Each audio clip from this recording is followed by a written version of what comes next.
Wilkinson on the left. We're actually going to flip those because we're just kidding. Wilkinson is on your right, Carlson is on your left.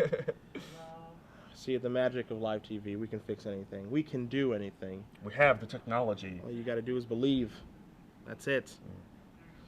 And, you know, again, I think that this does favor Ant. Both players have probably, I mean, honestly, they look like they're friends there. You see the friends in the background. They've probably played this match timer 20 against each other. So we'll see which one it favors. And I always like that when that happens, when you get to watch two people play a matchup that's like, you know, fairly interactive and skill intensive and whatnot, who have played that matchup a ton against each other. Yeah, it's a because lot of fun. There's a lot more leveling. There's a lot more sort of, you know, the opponent's tendencies and you can sort of play to those. There's a lot more, yeah, just interesting behind the scenes tricks that you know, the casual observer may not pick up on. Again, Wilkinson will be on the play, which is a pretty big deal here. As you see, both players are going to start taking a look at their opening hands. You see an Ad Nauseam and a Gitaxian Probe, two Gitaxian Probes, and a Swamp, among other things over there for Grant. So we'll see if his hand comes together pretty well here or not. And he looks like he is content with keeping it because those Gitaxian Probes, AJ, they could be anything. Even a Jungle Weaver. That's right. Even a boat. You see Nick Carlson is going to take a mulligan here. May have had a lot of his bad cards in his hand, as he does have cards in his deck. Yeah, the misses. There are a lot more of those than hits. You see Supreme Verdict, Umazawa's Jite, Engineer Explosives, Vindicate, Battered Skull isn't a great card. It does provide a clock, though. Lingering Soul, super slow. Source of Plowshares as well. A lot of stinkers in there. But he's got to find those hits, especially for game one. You also don't want your Jaces early. You don't want your too many lands. You know, you don't want to be clogged on cantrips and Stoneforge Mystics when you can't tap out. Yeah. There are a lot of ifs, a lot of misses. And we are going to start off the finals with a Gitaxian Probe. What's up? What you got, dog? Let's see what he kept. We see an Inquisition of Kozilek. We see a Stoneforge Mystic, a Brainstorm, a Umazawa's Jite, a Force of Will, and a Polluted Delta. You know, Gitaxian Probe is really good for coverage. Can I just say that? It is a dream to have that thing involved. And we're going to see another Gitaxian Probe, so Grant needs a little help. And draws an Infernal Tutor. Does he have a land? Yeah, he's got a couple. Alright, I just want to make He's sure. just, you know, if you draw the Ponder or Preordain, then you want to be able to cast it. His life total, not the biggest deal. Esper Stoneblade, the clock is usually in 5s. Yeah, the Stoneforge Mystic getting a Battered Skull. So, you know, taking 4 is not actually that big of a deal, especially with a hand like this. Which you are going to see via Inquisition of Kozilek, Swamp, Infernal Tutor, Ad Nauseam, Brainstorm, Cabal Ritual, and Lotus Petal. Not bothering brainstorming to hide any goodies. He ain't scared. Yeah. And there goes Brainstorm. And so Nick is going to write this down, get that information here from Grant. So Grant's going to have to... He's got to power through a Force of Will. He does. He's going to have to... I don't know. He's got some work to do. He needs some more mana, some more protection. Ooh, Cabal Therapy. That'll power through a Force of Will. I was going to say, we've seen his hand twice last turn. So the Therapy guaranteed to hit. Yep. And it is a Force of Will, and there is a Swords to Plowshares joining Nick's hand. Nick asking, can I untap, or are you about to kill me? I thought he was creating infinite mana. Yeah, because that would suck if I was going to die. Swords of Plowshares, Umazawa's Jite, Stoneforge Mystic, and Brainstorm are the cards there. And you're going to see him play a Lotus Petal. He's going to play an Infernal Tutor to get Cabal Ritual, and he's setting up to go off next turn. Absolutely. So he's daring Nick to draw Force of Will. Gets his Threshold, gets his second Cabal Ritual, he's got the Ad Nauseam. Draw. Nick has a draw and He has a Brainstorm. 1, 2, 3! Is that a Thoughtseize? That looks like a Thoughtseize. That's a Caracas. Karaka's not too good. Snapcaster not too good. I got a feeling that he does not have a way to cast that Thoughtseize. He has Caracas. He does pass the turn back now. He does have a Thoughtseize, but can't cast it on the mulligan. Are you gonna go for it? Do you have it in you, Grant Wilkinson, to go for it? And we see Cabal Ritual. We see Cub. Nope, we don't see Cabal Ritual. Well, we see one. We don't see the second one. Is this going to give him 5 mana? And now we are going to see. I think you have to Cabal Ritual here. A little bit of cold feet. You're fairly all in at this point anyway. Yeah, right, there we go. Yeah, there's another Cabal He thinks Ritual. about it, but he does come to the correct conclusion. Ad nauseum. And the please, the please. It will resolve. Ant has been known to fizzle from 15. It's going to be hard. Dark Ritual. 14. Lotus Petal. Dark Ritual. Brainstorm. He's going quick now. 13, He's actually improved. 11. Lotus Petal. Scalding Tarn. Volcanic. Infernal Tutor. Polluted Delta. Lion's Eye Diamond. Duress. And Concession. Indeed. Plenty of mana. Infernal Tutor with Lion's Eye Diamond. We'll find him the tendrils, and that'll be a wrap. Why didn't Nick Why did Nick resign? Why he resigned? I don't know. He didn't want to play anymore? I feel like he may have seen this before. Why didn't he want to continue the game? Maybe he's been tendrils a time or two at GameOnGames.com.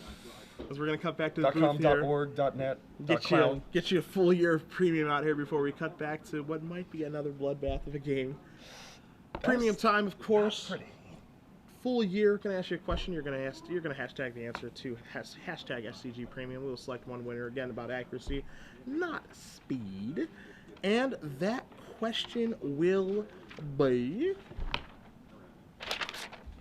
what deck did Cedric and I think was the best deck that plays on barrel rights?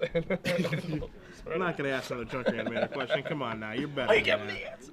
Yeah, just giving it away. In the Ad Nauseam Tendrils deck, AMP, that is as it is called, there is one. I want to make sure of this. There is one red card in the main deck. It's got flashback, and it works pretty well with the rest of the cards in the deck. And if you're able to name that red card that does have flashback, that is one of here in Grant Wilkinson's deck list, you're going to win a full year premium. So again, one red card in the main deck that does have flashback works pretty well in this deck too. You could just spam all the red flashback cards, and hope to hit. You could name, Firecat Blitz and hope that that's right. Yeah. If you're a believer in Firecat Blitz, or perhaps Flaring Pain. What's the 1 damage? The 1 damage one. There's Geist Flame. There's also Lava Dart. Lava Dart. And there's also Flash of Defiance. Mm-hmm. I'm sure you don't know what that does. Flash of Defiance. Yeah, go ahead. Go ahead, name it. Is it a falter effect? You know what? I will buy you dinner if you can name what Flash of Defiance and Flaming Gambit do. And I have to name them both? If you can name Flash of Defiance and Flaming Gambit, I will buy you dinner. Well, and the only reason I know what both these cards are is because I got 20th in the Constructed Grand Prix when I was 16 with those cards in my deck. I mean, Flaming Gambit is... I hate you. Why would you do that? You're so lucky he didn't see that. Wow. Go ahead. You know what? Flash of Defiance and something Gambit? Flaming Gambit. Flaming Gambit. Flaming Gambit's an X spell, right? That's correct. All right, so I got that one. And then the other one. What? Not the right answer at all. And Flash of Defiance, if I had to guess, I would say it was a falter. That's close. It is a falter. You know, you can bring Flash of Defiance on the screen now. You'd clearly not get the answer, right? Yeah, no. It's a falter. This is good again. Yeah, this is a particular falter here. It's back in the Odyssey days. Players can't block with green or white creatures. That is a falter. Well, what if they have blue, black, or red creatures? All right, now bring up Gambit. Do you have Flaming Gambit? Queen's Gambit. This was very good against the mono black deck back in the day, as they only had Nantuko Shade. Oh, look at X-Spell.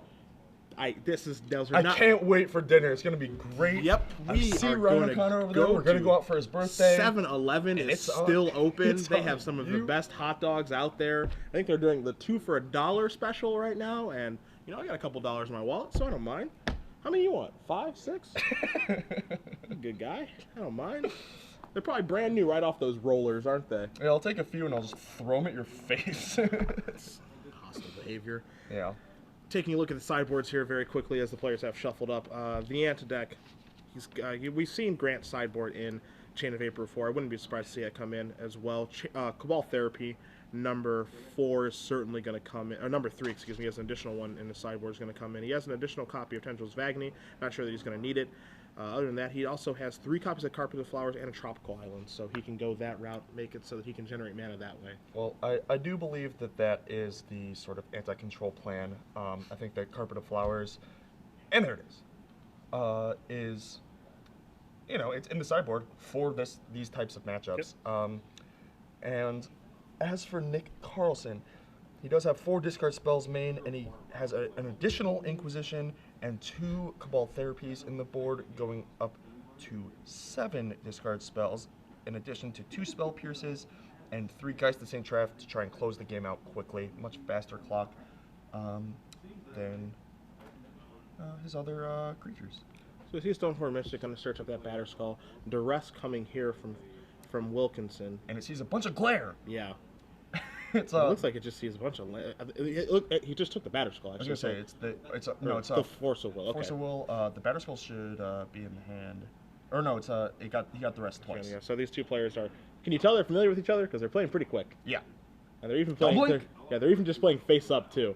So definitely some friendly game being played here. Dark Ritual, Ponder, and Tendrils of Agony in Grant Wilkinson's hand.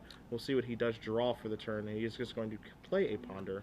I gotta say, I'm a big fan of the face up, so you don't waste time taking notes and then crossing them out and rechecking them. Just the cards. Let's be adults about this. The card that he is hiding there. Do you want Grant to turn his mystery card face up too? The Infernal Tutor that he drew this turn. I was gonna say he can at least show us. So it is indeed an Infernal Tutor. Oh, I caught it. You can't get anything by me. My left eye might not work very well right now, but you can't get it by me. You did call the. That one's a Duress. You did call the matching shirts, so. And Nick is not giving me any help here. He's just drawing his card. He's just drawing his card face down. And he's going to play a Plains now, and we'll see if he has a Stoneforge Mystic, and we'll see if he actually left him as I was GTAing, or if he did board in another. He's looking. I mean, again, not great, but he has so many cards to take out. Yeah. That you got to leave something in, and it's definitely probably one of the better ones because. Oh no, he did not find it. Big whiffs. Never mind. Maybe trying to scare Grant. Yeah. Dude, you forgot to get an equipment. What are you doing? Yeah. Bro, you're Stoneforge. Don't you understand how your card works? So Grant pointing at Stoneforge saying, you're supposed to search. Why? So we got a couple of squires for Nick Carlson, and a couple of the most powerful tutors and storm spells and enablers for Grant. As we are going to see a Ponder here off of the Carpet of Flowers. The mana that is producing. You're maybe wondering why he did not tap any mana, and Carpet of Flowers is the reason for that. Carpet de Flores. I don't know how to say carpet in Spanish. I almost said Mexican. Spanish. Yeah, I'm American. So, he did choose to draw us. Yeah. He wants to hit his land drops, and you're going to see a Duress here. He wants to see exactly what's going on. You see a Spell Pierce. That's got to go. He's still the hand of Dark Ritual, Infernal Tutor. Hiya! As we see the Stoneforge Mystics strike come in here for 2, and he's going to play a Flooded Strand and pass the turn back. Grant will take a draw step. Oh, look, Ancestral Recall! That's a Brainstorm, actually. Brainstorm is the card that's going to be on the stack here. So, Grant is going to pick up the cards now, and he is going to rearrange some things. You see Past in Flames in his hand to go along with Tendrils, Dark Ritual, Lotus Petal, so he is getting set up pretty well here, and he knows that the coast is fairly clear if he can just cobble together the pieces to finish going off. Really, I think he's just looking for a Lion's Eye Diamond to complete this. Yeah. And, I mean, he's actually getting to the point where he doesn't even need it. It's not like he needs the mana with a Carpet of Flowers in play. Yeah. Although, Nick is not cracking his fetches, so Carpet only adding 1? Yep. Just 1 right now. So... The only reason I think they need Lion's Eye Diamond is just a way to go Hellbent there with the Infernal Tutor. But now you see that Grant has picked up his pen and he's putting it to paper, which means he may be doing a few calculations. Yeah, some maths. Something that I would not be caught dead doing, ever. Not a big fan of the math. Well, the Belcher math is a lot easier. Yeah, I can count to 7. Past 7, and had him present success with the Storm deck, can you count to 10? And the answer is no. Yeah, what's between 7 and 10? I know there's a couple things, but... So you see Grant is going to do some math here as he's resolving this Brainstorm. Nick allowing that to happen, does not mind too much. Puts those cards back, and is it going to be go time? You see an Infernal Tutor. Infernal Tutor with a Dark Ritual is actually just break even. It's 2 additional Storm and getting towards Hellbent for the other Infernal Tutor. or rather the Past in Flames same Infernal Tutor. Indeed. And so you see that hand there, Passive Flames and Lotus Petal, and it looks like it is going to be go time. Paddle. We're going to see a Lotus Petal into Dark Ritual. So he's going to move up to 5 mana here. It is the perfect number because it allows him to Pass in Flames and have the one to restart with the rituals. You know, that was the math he was doing. Yep. And he just wanted to make sure that he wasn't blowing it, as he does have that Infernal Tutor in the graveyard. You're going to see more rituals get cast out of the graveyard. 2 more is going to generate some more mana. Nick has looked like he has clicked the real-life F6 Brian Kibler fame, and he is picking up his cards. We have a champion in Grant Wilkinson. Ad nauseum Tendrils wins 2-0 over Nick Carlson playing Esper Stoneblade. Congratulations to Grant playing the boogeyman of a deck.